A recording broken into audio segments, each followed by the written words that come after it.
नमस्कार दोस्तों, CRT academy में आप सभी का स्वागत और अभिनंदन है। आज हमारा डायरेक्शन टेस्ट का पार्ट 2 जिसमें हम लोग क्वेश्चनों का डिस्कशन करने जा रहे हैं। आज हम देखते हैं कि जो क्वेश्चन कल आपके रह गए थे उससे टॉपिक जो भी बचा हुआ क्वेश्चन का था उनको देखते हैं और चलिए डायरेक्शन टेस्ट पर हम लोग चर्चा करते हैं। उम्मीद करता हूँ कल का आप लोगों ने लेक्चर देख लिया होगा और अगर नहीं देखा है तो आप उस लेक्चर को जरूर देखिएगा क्योंकि कॉन्सेप्ट आपका उस लेक्चर में है। और आज जो होंगे वो हमारे क्वेश्चन ही क्वेश्चन देखेंगे हम सभी।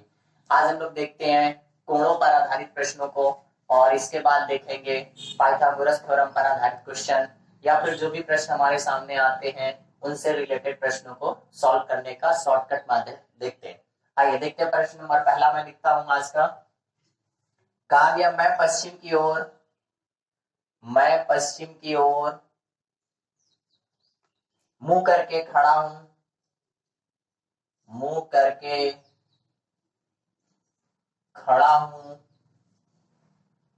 मैं 45 अंश दक्षिण दिशा में घूमता हूं।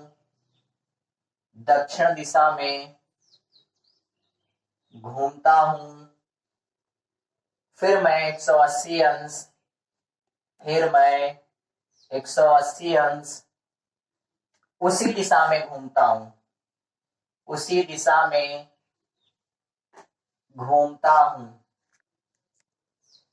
फिर 270 अंश वामावर्त दिशा में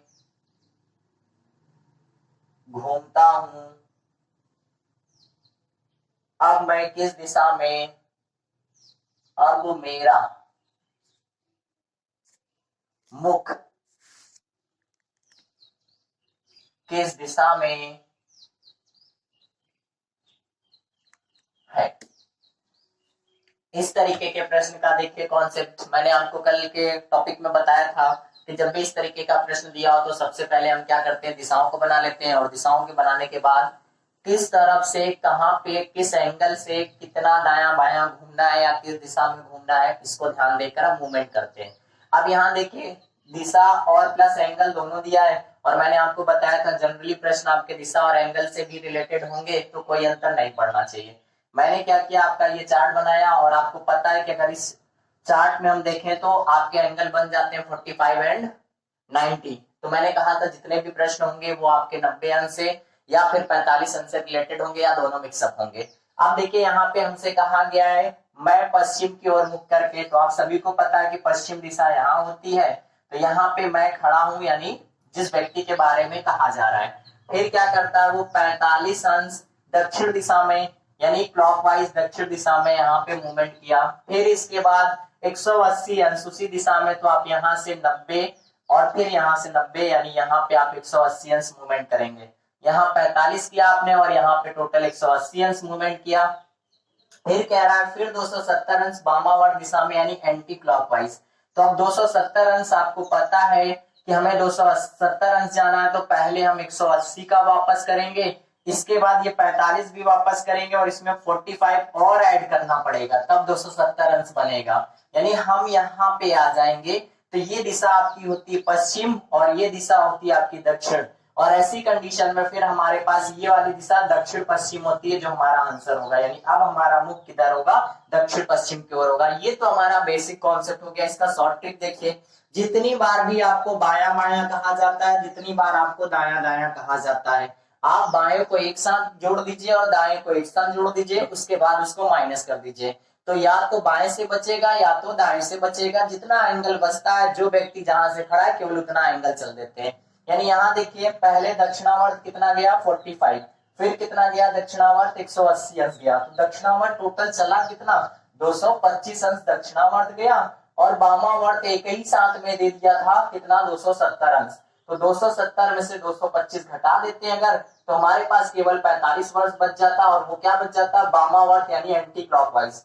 यानी जो बंदा आपका पश्चिम में खड़ा था, यहाँ पे देखेंगे आप सब पश्चिम में खड़ा था वो केवल मात्र 45 एंगल मूवमेंट करेगा और आंसर आपका यहीं से खत्म हो जाता है यानी दक्षिण पश्चिम आपका आंसर हो जाता है। तो उम्मीद करता हूं दोनों ही कॉन्सेप्ट आपको समझ में आया होगा। ठीक है, तो या तो आप इस प्रोसेस को पूरा करें या तो फिर इसको करें। मैं सजेशन दूंगा आप इसको करें, क्योंकि कंपटीशन में आपको सही करना है, आपको समझाना नहीं है। समझाने के लिए हम लोग ये मेथड समझाते हैं, बाकी करने का तरीका आपको ये अप्लाई करना होगा। चलिए नेक्स्ट प्रश्न देखते हैं हम लोग। उम्मीद करते हैं आपको ये अंश यानी एंगल बेस्ड क्वेश्चन समझ में आया होगा।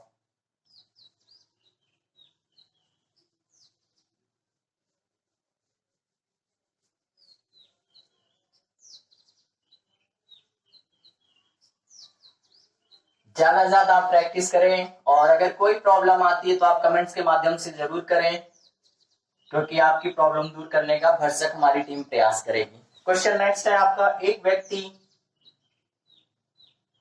व्यक्ति 4 किलोमीटर ठीक उत्तर में जाता है, ठीक उत्तर में जाता है, फिर 6 किलोमीटर ठीक पूरब में जाता है, फिर 6 किलोमीटर ठीक पूरब में जाता है, फिर 4 किलोमीटर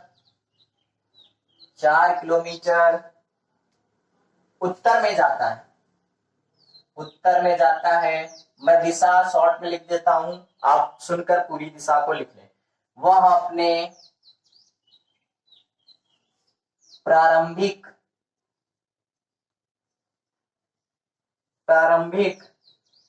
स्थान से कितनी दूरी पर है, प्रारंभिक स्थल यानी स्थल से कितनी दूरी पर है। तो आपने अभी देखा दिशा ज्ञात करना, अब हम लोग देखते हैं दूरी ज्ञात करना। और मैंने कहा था कॉन्सेप्ट ही हमारा दिशा या दूरी ही पूछा जाता है, बाकी कोई प्रश्न नहीं बनता है। अब यहाँ पे देखिए, सबसे पहले एक व्यक्ति 4 किलोमीटर ठीक उत्तर में जाता है, तो आप यहाँ पे प्लस बनाइए और उस व्यक्ति को 4 किलोमीटर उत्तर की तरफ ले चलिए। और फिर क्या कहा गया, फिर 6 किलोमीटर ठीक पूरब की तरफ, तो पूरब इधर हमारा पड़ता है, 6 किलोमीटर पूरब हमने यहाँ पे बना लिया, 6 किलोमीटर ठीक पूरब में हो जाता है। फिर वह 4 किलोमीटर उत्तर में जाता है, तो 4 किलोमीटर ठीक उत्तर में जाता है, तो यानी ये ऊपर की तरफ जाएगा। एक मिनट, थोड़ा सा मैं डायग्राम चेंज कर देता हूं, क्योंकि ऊपर भी हमें चाहिए। तो इधर देखेंगे, जल्दी से बना देता हूं। यहाँ पे 4 किलोमीटर गया उत्तर की तरफ, फिर क्या होगा आपका 6 किलोमीटर पूरब की तरफ, फिर 4 किलोमीटर उत्तर की तरफ। तो ये आप देख पा रहे होंगे डायग्राम। तो इस तरीके से डायग्राम फिर पूछा गया है, वह अपने प्रारंभिक स्थल से कितनी दूरी पर है। तो इसका प्रारंभिक स्थल ये, और ये यहाँ पे पहुंचना है इसको इस तरीके से। जब इस तरीके का कोई भी हो दिशा, तो हम ऐसे तो ज्ञात कर नहीं सकते दूरी। तो हमें क्या करना होगा, पहले इस वाले पार्ट को, इस पार्ट को कंप्लीट करना होगा, और इस पार्ट को हमें पूरा दिया है। तो हम इस रेखा को अगर यहाँ से डॉटेड बढ़ा देते हैं, तो इस बिंदु पे अगर ये 6 है, तो सिमिलर दूरियां क्या होंगी, बराबर हो जाती है, ये भी 6 हो जाएगा। और अगर ये 4 है, तो बेटा ये भी आपके पास क्या हो जाएगा, 4 हो जाएगा। तो इसका मतलब ये टोटल दूरी कितनी हो जाएगी, 8 हो जाएगी, और ये 6 हो जाएगी। मैंने कहा था जब इस तरीके का एंगल 90 डिग्री बने और दो भुजाएं लंब और आधार के रूप में बने, तो आपको कल मैंने आपको पाइथागोरस थ्योरम बताया था। ऐसे कंडीशन में दो भुजाओं का योग क्या हो जाता है, दो भुजाओं का स्क्वायर करते हैं, यानी लंब का स्क्वायर, आधार का स्क्वायर बराबर कर्ण का स्क्वायर। तो ये भुजा आपकी लंब दिख रही है, ये भुजा आपकी आधार हो गई है, और ये भुजा आपकी कर्ण हो गई, और हमें यही ज्ञात करना है। तो जो भी दूरी ज्ञात करना हो कोई अंतर नहीं पड़ता। 8 का स्क्वायर करेंगे और यहाँ पे 6 का स्क्वायर करेंगे, बराबर मान लीजिए वो दूरी x का स्क्वायर हो जाती है। तो यहाँ पे 8 8 64 हो जाता है, 6 36 हो जाता है, और एक्स स्क्वायर करेंगे तो ये टोटल बन जाएगा 100 बराबर एक्स स्क्वायर। जब 100 का अंडर रूट निकालेंगे तो 10 इंटू 10 निकल जाएगा, और एक्स की वैल्यू जो आ जाएगी वो आपकी आ जाएगी 10 मीटर। मीटर में दिया तो मीटर में, किलोमीटर दिया तो किलोमीटर में, यहाँ किलोमीटर दिया तो आप किलोमीटर लिखेंगे।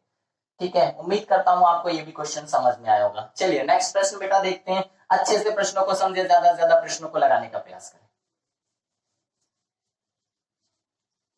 क्वेश्चन को देख के आपको परेशान नहीं होना है, चाहे जितनी बार दाएं बाएं कहे, चाहे जितनी बार दिशाएं ले जाए, केवल आपको डायग्राम को बनाते रहना है, और डायग्राम जहां कंप्लीट हुआ वहां आंसर के आप बहुत ही पास होते हैं। क्वेश्चन नंबर नेक्स्ट है, यदि यदि दक्षिण पूरब, सॉरी बेटा, ठीक है, दक्षिण पूरब जो है क्या हो जाए, उत्तर हो जाए, उत्तर हो जाए, ऐसे प्रश्न पेपर में आते हैं। उत्तर पूरब पश्चिम हो जाए, उत्तर पूरब पश्चिम हो जाए तो पश्चिम को क्या कहा जाएगा। इसी प्रकार और दिशाओं को बदलना है तो पूछा गया पश्चिम को क्या कहा जाएगा। तो देखिए ऐसे हमने क्या कहा, आपको सापेक्षिक दिशा को हमें क्या करना होता है, बनाना होता है, और जो जिसके तुलना में की जाती है, जिसका दिशा पूछा जाता है, उस दिशा को भी उठा के उसी से तुलना कर दीजिए। देखिए नेचुरल रूप से हम बात करें तो उत्तर है, ये आपका दक्षिण है, ये आपका पूरब है, ये आपका पश्चिम है, ये पश्चिम उत्तर है, और ये आपका उत्तर पूरब है, और ये आपका भैया पूरब और दक्षिण है, और ये आपका जो दिया गया पश्चिम दक्षिण दिया गया। तो उम्मीद करता हूं आपको ये दिशाएं ज्ञात हो चुकी हैं सारी। अब देखिए कहा क्या गया है, दक्षिण पूरब उत्तर हो जाए। दक्षिण पूरब कहां पे दिया गया आपका, देखिए यहाँ पे आपका दक्षिण है और यहाँ पे पूरब है, दक्षिण पूरब उत्तर हो जाए। यहाँ पे दक्षिण है और ये पूरब है, दक्षिण पूरब उत्तर हो जाए, यानी कितना, 1 2 3 खाना बढ़ जाना है आपको। 3 खाना यानी हम कह सकते हैं 45 45 45, यानी 135 अंश हमारा नेचुरल दिशा से चीजों को कंपेरिजन की जा रही है। और यही कंडीशन आगे भी है, उत्तर पूरब पश्चिम हो जाए। तो यहाँ पे उत्तर पूरब आपका दिया हुआ था, यहाँ पे आप सभी देख पा रहे हैं उत्तर है और पूरब है, उत्तर पूरब पश्चिम हो जाए, यानी ये भी 3 खाना बढ़ जा रहा है। कैसे, एंटी क्लॉकवाइज। तो अब हमसे कहा गया पश्चिम क्या हो जाएगा, तो पश्चिम को जब हम 3 खाना बढ़ाएंगे 1 2 3, तो पश्चिम हमारा क्या हो जाएगा आपका दक्षिण पूरब या पूरब दक्षिण, जो भी विकल्प दिया हो ये आंसर हो जाएगा, यानी आपका आंसर हो जाएगा दक्षिण पूरब। उम्मीद करता हूं ये आपको समझ में आया होगा, ये आपका आंसर के रूप में दिया होगा, ऑप्शन जो भी दिया हो। दक्षिण पूरब दिया तो बेटर है, नहीं तो पूरब दक्षिण जरूर दिया होगा, दोनों में से कोई एक ऑप्शन होगा। ओके नेक्स्ट प्रश्न देखते हैं। उम्मीद करता हूं कि सारे टाइप्स क्लियर हो रहे हैं। देखिए अगर कोई भी प्रॉब्लम आती है तो उसको सॉल्व करने से ही सफलता मिलती है, क्योंकि प्रॉब्लम तो रीजनिंग में पूरी बनी है। तो कहीं ना कहीं इस चैप्टर में आप कॉन्सेप्ट को देखते जा रहे हैं। चलिए क्वेश्चन नंबर नेक्स्ट हमारा, एक दिन सुबह अमित सूर्योदय के बाद, एक दिन सुबह अमित सूर्योदय के बाद, सूर्योदय मतलब सुबह का समय, यानी सूरज आपका कहां होगा, पूरब दिशा में होगा। एक पोल की ओर मुख करके खड़ा है, एक पोल मतलब समझ पा रहे हो, खंभा, पोल की ओर मुख करके खड़ा था। उसके ठीक बाईं ओर, उसके ठीक बाईं ओर उस पोल की परछाई पड़ रही थी या बन रही थी, जैसा भी दिया हो, पड़ रही थी। तो अमित का मुख किस दिशा की ओर है, तो अमित का मुख किस दिशा की ओर है। चलिए उम्मीद करता हूं कि आपने क्वेश्चन को समझा और कॉन्सेप्ट को देखा होगा। अब यहां समझिए, मैंने आप सभी को बताया था कि जब भी इस तरीके की कोई कंडीशन होती है तो यहाँ पे 2 प्रश्न बनता है, दोनों ही हम देखेंगे, एक अपने सापेक्ष परछाई बनती है, एक दूसरे के सापेक्ष परछाई बनती है। तो यहाँ पे अमित की जो परछाई जो बनाना है वो क्या है, पोल के सापेक्ष बनाना है, ठीक है। तो हमें ध्यान दीजिए, जब सूर्योदय का समय होगा तो सूरज आपके महोदय पूरब की तरफ होंगे और इस तरीके से कुछ होंगे, और जब परछाई की बात होगी तो लाल के अपोजिट की तरफ पड़ेगा, यानी प्रकाश के अपोजिट परछाई बनती है। तो अब यहाँ पे अगर हम परछाई के बारे में बात करेंगे तो कुछ इस तरीके से दोनों की कॉन्सेप्ट होगा आपका, कि किस तरीके से दोनों खड़े हैं ये डिपेंड करता है। तो यहाँ पे जब इस तरीके से बंदे खड़े होंगे, मान लीजिए यहाँ पे ये ऐसे, या फिर ये जो पोल होगा आपका कुछ इस तरीके से खड़ा होगा, ऐसे मान लीजिए पोल भी यहाँ पे कोई खड़ा होगा, ठीक है। तो क्योंकि पोल के बारे में बात कहा गया है तो दोनों की परछाई जस्ट अपोजिट पड़ रही होंगी, तो अब उसने क्या कहा है, एक दिन सुबह अमित सूर्योदय के बाद एक पोल की ओर मुख करके खड़ा था। पोल की ओर मुख करके, यानी पोल मान लीजिए जैसे सामने है और ये जो है आपके क्या है, अमित जी मान लेते हैं कि यहाँ पे खड़े थे, ठीक है। तो जब अमित के बारे में बात करें तो यहाँ पोल इसके बाएं है ठीक है, पोल के बाएं उसकी परछाई बन रही थी। तो इसका मतलब हमारा क्या होगा दिशा के बारे में, तो अगर मान लीजिए ये पोल है तो पोल की परछाई इस साइड पे आ रही होगी और इस व्यक्ति की भी परछाई इसी की तरफ आ रही होगी, इस तरफ आ रही होगी। तो ध्यान दीजिएगा, अमित का मुख पूछा गया है और उसके बाईं तरफ, इसके पोल की बाईं तरफ बनना चाहिए इसकी परछाई, तो परछाई इस साइड बनेगी। तो इसका मतलब क्या होगा, बाईं तरफ पोल के होना चाहिए। तो यहाँ पे ये पोल इस तरीके से खड़ा होगा, पोल का जस्ट अपोजिट, क्योंकि पोल का मुख नहीं होता है तो पोल से हमें केवल परछाई तुलना करनी है। तो यहाँ पे अमित इस तरीके से खड़े होंगे और अमित का मुख पूछा है किस तरफ, तो अमित का मुख क्या होगा, उत्तर की तरफ होगा, क्योंकि इधर से हमारी परछाई पड़ेगी और पोल की भी परछाई ऐसे पड़ेगी। पोल लंबा होगा और हम छोटे होंगे पोल के सापेक्ष। तो यहाँ पे पूछा गया अमित का मुख किस तरफ होगा, तो अमित महोदया को कहाँ खड़ा होना होगा, उत्तर की तरफ वो देख रहे होंगे खड़े होके। तो पोल के बाईं तरफ उसकी परछाई पड़ेगी, क्योंकि पोल यहाँ पे खड़ा है। तो पूछा क्या गया था, अमित का मुख किस दिशा की ओर है, तो यहाँ उत्तर का आपका आंसर सही हो जाएगा। चलिए नेक्स्ट क्वेश्चन देखते हैं। अब इसी से रिलेटेड अभी आगे अगर प्रश्न टकराता है तो बताता हूं अपने ही सापेक्ष कैसे परछाइयों से क्वेश्चन को करते हैं। ये तो पोल के सापेक्ष दिया था, यानी दूसरे के सापेक्ष बनाना था। क्वेश्चन नंबर नेक्स्ट है हमारा, बी कामा ए के दक्षिण पश्चिम की ओर है, दक्षिण पश्चिम की ओर है। सी कामा बी के पूरब और ए के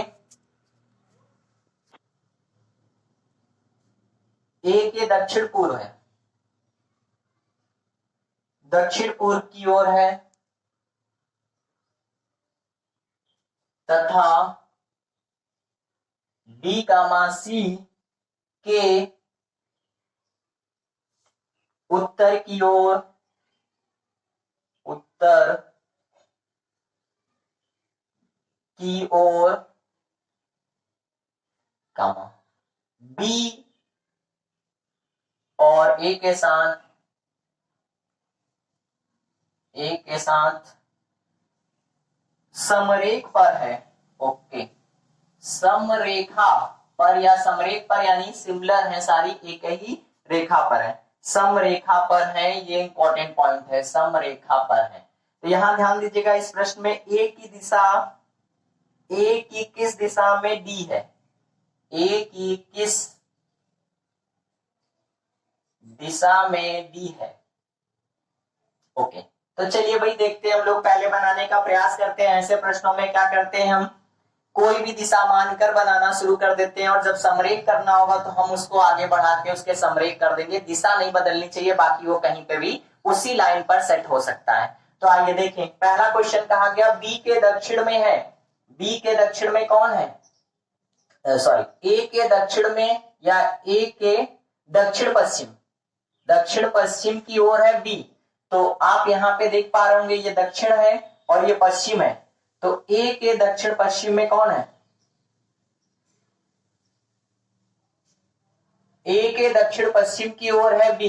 तो यहाँ पे बी को बना देते हैं, ए के दक्षिण पश्चिम ओर है बी, ए के दक्षिण पश्चिम की ओर कौन है, ये आपका दक्षिण होगा और ये आपका पश्चिम होगा, दक्षिण पश्चिम बी। अब इसके बाद क्या कहा गया है, बी के पूरब, सी जो है क्या है, बी के पूरब, बी के पूरब, इसका मतलब सी कहीं यहां पे होगा। आगे कहा गया बी के पूरब और ए के दक्षिण पश्चिम, तो ए के दक्षिण पश्चिम में भाई यहां पे हमें लाना पड़ेगा, सॉरी दक्षिण पूरब बेटा, ठीक है, यहाँ पे पूरब, ठीक। तो दक्षिण पूरब आपका यहाँ पे बनेगा, तो दक्षिण पूरब हम यहाँ पे बना देते हैं। इसका मतलब हमें इसको यहां से यहां तक ले जाना पड़ेगा, तो इसके दक्षिण पश्चिम में बन जाएगा, कौन आ जाएगा, सी। यानी ये हमारे पास दो, एक बिंदु, दो बिंदु और तीन बिंदु बन गए। अब आगे क्या कहा गया है, तथा सी के उत्तर की ओर है कौन, डी, सी के उत्तर की ओर, ये मान लीजिए हम मान लेते हैं डी यहां पे होगा, सी के उत्तर की ओर है डी। अब आगे क्या कहा गया है, बी और ए के साथ समरेखा पर है, बी और ए के साथ समरेखा पर है, इसका मतलब अगर हम डी को यहां रख देते हैं भैया तो समरेखा नहीं होगा, इसका मतलब समरेखा मतलब समान, इसको हमें ऐसे बढ़ाना पड़ेगा। ठीक है, तो अगर हम इसको ऐसे बढ़ाएंगे तो चाहे जहां पे भी डी ऊपर टच करेगा कोई अंतर नहीं पड़ेगा, लेकिन सी के क्या होना चाहिए, उत्तर में होना चाहिए, इसका मतलब डी यहाँ पे होगा। अब आप देख पा रहे होंगे ये क्या हो गए सब समरेख, यानी बी ए और डी समरेख, यही इंपॉर्टेंट पॉइंट था यहाँ पे। ठीक है, तो यहाँ पे ये रिप्लेस होके जाएगा ना यहाँ पे, तो इस वजह से यहाँ पे डी का बिंदु हमने माना था, बट यहाँ पे क्या होगा, ये आगे हम बढ़ा सकते हैं क्योंकि इसने बॉन्ड किसके लिए लगाया था, बॉन्ड सी के उत्तर में डी होना चाहिए, वो कहीं पे भी हो, बाकी किसी से लेना देना नहीं था। अब जब यहाँ पे हमारा डायग्राम देख पा रहे होंगे आप सब, कंप्लीट हो गया है, तो अब क्वेश्चन में देखते हैं क्या पूछा गया, ए की किस दिशा में डी, ए की किस दिशा में डी, तो यहाँ पे आप देख पा रहे होंगे ए यहाँ पे है और डी यहाँ पे है, तो ये आपका उत्तर होता है और ये आपका पूरब होता है, तो आंसर हमारा उत्तर पूरब सही हो जाएगा, और यही आपका विकल्प दिया होगा, नहीं होगा तो पूरब उत्तर को जरूर दिया गया होगा, कोई डाउट नहीं कि नहीं मिलेगा। ठीक है, उम्मीद करता हूं ये आपको समझ में आएगा। थोड़ा सा कंफ्यूजन ऐसे प्रश्नों में होता है जब समरेख जैसा शब्द का प्रयोग कर देता है, तो आपका ये आंसर क्या हो जाएगा, सही हो जाएगा। ठीक है, तो उम्मीद करता हूं आप सबको ये सारे टाइप के ही प्रश्न समझ में आए होंगे, और जो भी प्रश्न अगर रह जाते हैं तो हम लोग और भी लेक्चर करेंगे, बट आप लोग कमेंट्स करते रहें, आपको जिस भी प्रश्न को चाहिए, या आप बुक का नंबर या क्वेश्चन नंबर भी कमेंट्स कर सकते हैं। साइंस, उम्मीद करता हूं आज का वीडियो समझ में आया।